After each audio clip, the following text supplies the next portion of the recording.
Spotlight நேயர்களுக்கு வணக்கம். வணக்கம் சார். வணக்கம் சார். வணக்கம்.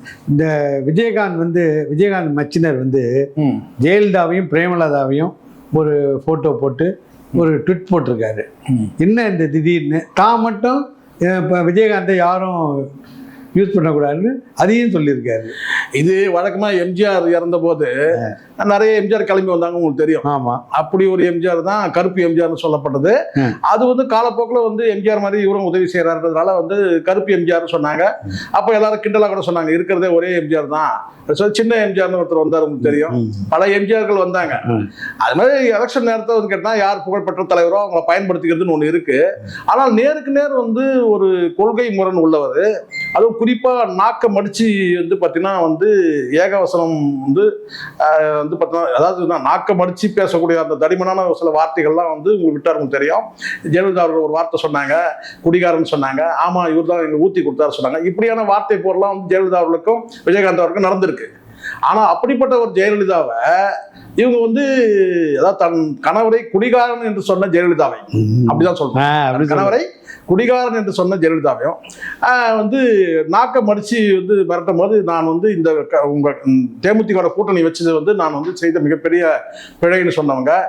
இப்படியெல்லாம் இனி எந்த காலத்துல கூட்டணி இல்லை, இப்படியான கருத்து முறைகள் நிறைய சொல்லியிருக்கும் போது அந்த ஜெயலலிதா சுதீஷ் படத்தை ஒரு ட்விட்டர்ல போட்டு அதுக்கு இணையா இந்த அம்மாவை போட்டதுன்னா, என்ன இருந்தாலும் அம்மா அம்மா தான், அண்ணி தான், சரிங்களா? ஆனால் இங்க அப்படி ஒரு படத்தை போட்டு அதுக்கு பிறகு அதுக்கு ஒரு விளக்கம் தரேன்னு சொல்லிட்டு இந்த அம்மா இந்த அம்மாவுக்கு தெரியாத ஒரு போட்டா மாதிரியும் தற்செயலாக ஒரு போட்டா மாதிரியும், அப்போ இவங்க சொல்ல கேட்டால் எனக்கு ஜெயலலிதா ஆளுமை எனக்கு பிடிக்கும்ன்ற மாதிரியும், அவங்களுடைய நான் ஏற்கனவே அவங்களோட ரோல் மாடல் தான் நான் சொல்லியிருக்கிறேன்னு சொன்னதெல்லாம் அவங்க கேட்டா, எனக்கு தெரிஞ்சு தேமுதிக தொண்டர்களே காரி துப்புறாம தான் இருக்கு இந்த செய்தி. ஜெயலலிதான்ற மிகப்பெரிய ஆளுமை சார், அந்த ஆளுமையை கொண்டாடுறதுக்கு அவங்க கட்சி இருக்கு. விஜயகாந்த் மிகப்பெரிய ஆளுமை. இப்ப விஜயகாந்தை எந்த வகையில ஏஐலே நீங்க பயன்படுத்தக்கூடாது, நீங்க ஒரு வார்த்தை சொல்றீங்க. விஜயகாந்தை எங்கேயுமே நீங்க பயன்படுத்தக்கூடாதுன்னு சொல்லிட்டு சினிமா வட்டாரத்துல மட்டும் இல்ல, பொதுவாக நீங்க விஜயகாந்தை நீங்க பயன்படுத்தக்கூடாதுன்னு நீங்க ஒரு தடை விதிக்கும் போது, அப்ப ஜெயலலிதா மட்டும் நீங்க சேர்த்துப்பீங்களா? நீங்க உங்களை இணைச்சி படமா போட்டுப்பீங்களா? ஸோ இதன் மூலமா சொல்றது என்னன்னு கேட்டீங்கன்னா, நானும் ஜெயலலிதா மாதிரி ஒரு துணிச்சலான ஒரு பெண்மணின்னு சொல்ல வராங்க. நீங்க துணிச்சலான பெண்மணியா இருக்கணும், நீங்க இருந்துங்க, நம்ம அதை பத்தி நம்ம ஒன்றும் பிரச்சனை இல்லை. அது உங்க கட்சியினரோட தான். ஜெயலலிதா மாதிரி மக்கள் பார்த்தீங்கன்னா மக்கள் ஆளுமையா நீங்க எந்த வகையில நீங்க வர முடியாது. கட்சியிலேயே உங்களுக்கு செல்வாக்கு இல்லை. விஜயகாந்த் வச்சு இந்த கட்சியோட பர்சன்டேஜ் ஓட்டு 8% இன்னைக்கு நீங்க 2% ஆகிட்டீங்கன்னு வச்சுங்களேன். இன்னும் அடுத்தது என்ன நிலைமைக்கு ஆகும்னு சொல்ல முடியாது. நீங்க உங்களோட கூட்டணிக்கு வர்றதுக்கே தேவையில்ல, கூட்டணி கூட நீ எக்ஸ்ட்ரா ஃபிட்டிங்கா தான் போய் நீங்க சேரக்கூடிய நிலைமையில் தான் இன்னைக்கு தேமுதிக இருக்கு. இதுதான் உண்மை. விஜயகாந்த் இன்னைக்கும் சிறந்த ஆளுமை சார். விஜயகாந்த் மாமனிதர், அவர் வள்ளல், அதுல எந்த இதுவும் கிடையாது. ஆனால் தேமுதிகன்ற கட்சியிலே பாத்தீங்கன்னா பரவாயில்ல பேசக்கூடிய கேட்டா, மச்சானும் பொண்டாட்டியும் சேர்ந்து அவர் அழிச்சாங்க ஓய்ச்சாங்கன்னு பேசிட்டாங்க. நான் சொல்லல, கட்சிக்காரனே இன்னைக்கு சொல்றது கேட்டா, மச்சானும் பொண்டாட்டியும் சேர்ந்து அவர் இந்த கதிக்கு ஆளாக்கிட்டாங்கன்னு பேசுறாங்க. அப்படி இருக்கும்போது இப்போ கூடுதலா நீங்க இன்னும் ஜெயலலிதா படத்தை போட்டு நீங்க போட்டீங்கன்னா, அப்ப ஜெயலலிதா விஜயகாந்த் அவர்கள் குடிகாரன் சொன்னது என்னாச்சு? அது ஞாபகத்துக்கு வருதா இல்லையா? நான் தான் ஞாபகப்படுத்துறேன். ஒரு வேலை விஜயகாந்த் அவர்கள் குடிகாரன் சொன்னது யாரு? ஜெயலலிதா சொன்னாங்க. அந்த கட்சியோட போய் நீங்க கூட்டணி வைக்கிட்டு போறீங்க. சரி, அப்படியே கூட போட்டோம். இன்னைக்கு டேட்டுக்கு கூட்டணி யாருன்னு கேட்டா, அதிமுக கூட்டணி இல்லை. நீங்க ஜெயலலிதா படத்தை வச்சுப்பீங்க, ஒப்பிட்டு போட்டுப்பீங்க, அதை இன்பமா நீங்க ரசிப்பீங்க, இல்ல உங்களுக்குள்ள நீங்க ரசிச்சுப்பீங்க. நான் தான் ஜெயலலிதா, இன்னொரு ஜெயலலிதான்னு சொல்லிட்டு சசிகலாவே அங்க வேலைக்கு ஆகல. சசிகலாவே நான் அடுத்து ஜெயலலிதா உருவெடுத்து முடிவு, அவங்களே இப்ப மூலையில சமையல் கட்டிலையும் முடங்கிட்டாங்க. இதுதான் உண்மை. அதனால இப்ப இவங்களுக்கு என்னன்னு கேட்டீங்கன்னா, இவங்க ஒரு பெரிய ஆளுமையா இவங்க கட்சிக்காரத்தை காட்டிக்கலாம். ஆனா மக்கள்கிட்ட காட்டுறதுக்காக ஜெயலலிதா படத்தை பயன்படுத்துது. சரி, அப்படியே கூட்டணியில பாத்தீங்கன்னா நீங்க அங்க போய் கேட்டீங்க, ஒரு ராஜ்யசபா எம்பி கூட தேரல. இப்போ நீங்க விலைக்கு டிஎம்கே தான் போனோம். கழுத கட்டா குட்டிச்சவர் சொல்லாங்கல்ல, அந்த மாதிரி இருக்குன்னா ஒண்ணு அங்க போனோம், இல்லைன்னா இங்க வரணும். இங்க வந்தீங்கன்னாலும் இதே கலைஞர் என்ன சொல்லியிருக்காரு கேட்டீங்கன்னா, விஜயகாந்த் சொல்றாரு, நான் சுயமா கட்சி தொடங்கி வந்திருக்கிறேன், நான் கட்சி ஆரம்பிச்சு வந்திருக்கிறேன், இன்னொருத்தர் ஆரம்பிச்ச கட்சி நான் குடி புகரல அப்படின்னு சொன்னதுக்கு கலைஞர் என்ன சொன்னார் கேட்டா, குடி புகுந்ததா சொன்னாரா இல்ல குடி உள்ளே புகுந்ததா சொன்னாரா அப்படின்னு கேட்டாரு. கிட்டத்தட்ட அவரும் விஜயகாந்த் குடிகாரன் தான் சொன்னார். இதெல்லாம் நம்ம ஞாபகப்படுத்த வேண்டியதா இருக்கு. உங்களுக்கு கலைஞர் சொன்ன வார்த்தை கொஞ்சம் நாசுக்கா சொன்னார், நாகரிகமா. இன்னொருத்தர் கட்சியில குடி புகுந்ததா சொல்றாரு, உள்ளே குடி புகுந்ததால் சொன்னாரா அப்படின்னு கேட்டார். அப்ப ஆக மொத்தம் விஜயகாந்த் ரெண்டு தரப்புமே குடிகாரன் சொன்னாங்க. இவங்க தலையெழுத்துல கட்டினா அங்க கூட்டணி, அங்க இல்லைன்னா இங்க கூட்டணி. இப்போ திமுக தேடி தான் நீங்கள் போக போறீங்க. அப்புறம் இதில் என்ன வந்து பார்த்தீங்கன்னா நீங்கள் ஜெயலலிதா பயன்படுத்துங்க. விஜயகாந்தை மட்டுமே ஒரு மாமனிதர், அவரை பேரை மட்டுமே அவரை புகழ்பாடினால் மட்டுமே வந்து பார்த்தீங்கன்னா நீங்கள் வந்து மக்கள்கிட்ட இன்னைக்கு இருக்கிற நிலைமையாவது இருப்பீங்க. நீங்கள் விஜயகாந்த் பிம்பத்தை விட்டுட்டு இந்த இடத்துல வந்து நீங்கள் ஜெயலலிதாவை நீங்கள் வந்து சூழ்நிலைக்கு பயன்படுத்திக்கலாம். நான் ஜெயலலிதா மாதிரி ஒரு தலைவர் அப்படின்னு சொல்லிட்டு இது நீங்கள் சொல்லக்கூடாது, மக்கள் சொல்லணும். இன்னைக்கு இன்னொரு ஆல்டர்னேட்டே கிடையாது.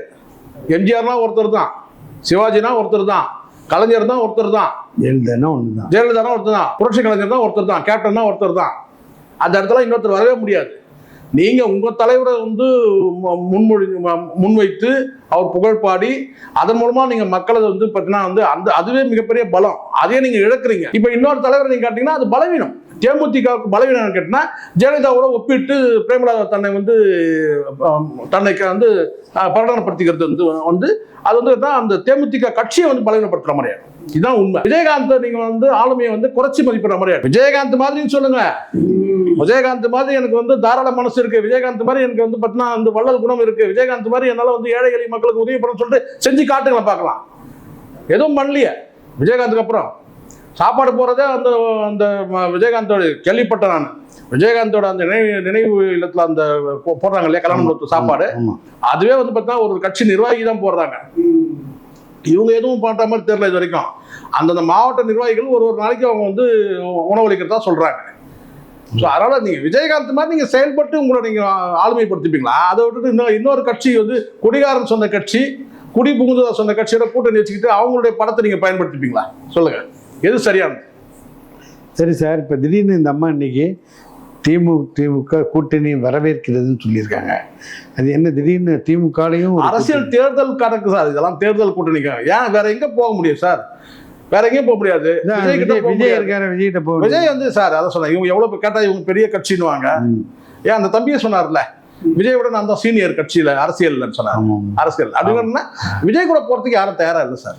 விஜய் கூட கூட்டணி வைக்கிறதுக்கு தேமுதிக கூட வந்து போலன்னா பாத்துங்க 2% கூட இல்லைன்னு சொல்றாங்க. காரணம் கேட்டா விஜய் வந்து தனியா வாக்கு வாங்கி ப்ரூவ் பண்ணல. அதை ப்ரூவ் பண்ணியிருந்தாருன்னா வந்து யாருன்னா கூட்டணி போவாங்க. அவ ஏற்கனவே நாங்க 8% வாங்கியிருக்கிற ஓட்டு, 2.5% ஓட்டு வாங்கியிருக்கோம், நான் போய் இவங்க கிட்ட கூட்டணி வரதான்னு அந்த ஈகோ இருக்கும்.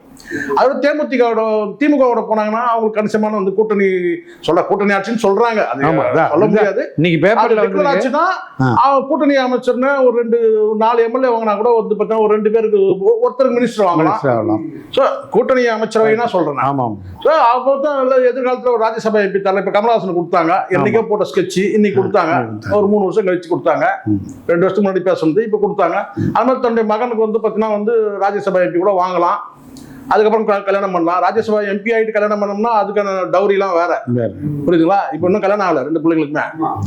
ராஜ்யசபா எம்பின்னு ஒன்று ஆயிட்டாங்கன்னா அப்போ வந்து அந்த ஸ்டேட்டஸ் வேற, அப்போ டவுரிலாம் சேர்த்து வாங்கலாம். கரெக்டு தானே நான் சொல்றது? வாங்குவாங்களான்னு எனக்கு தெரியாது, சொல்றேன் நான்.